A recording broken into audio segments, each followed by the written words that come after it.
Want to learn more about diesel engines? This is a V16, 8 cylinders per side, V16, electromotive division of General Motors.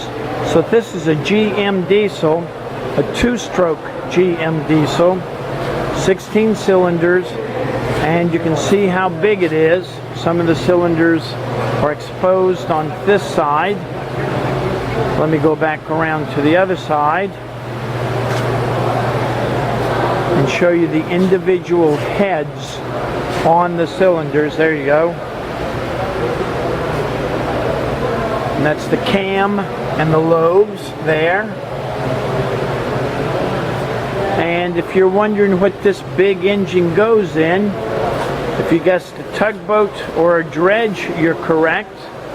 And if you guessed an engine, a train, that's also a possibility, and that's where this engine came from. One of these engines, diesel electric locomotives at U.S. Sugar in Clewiston on the Okeechobee Waterway.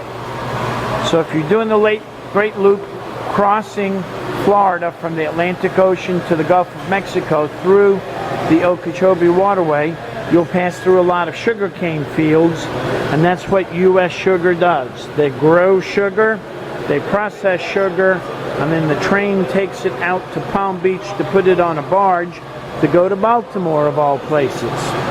So if you want to learn more about big diesel engines or little diesel engines at 500 horsepower, 200 horsepower, or even generators, look us up. Ask Captain Chris.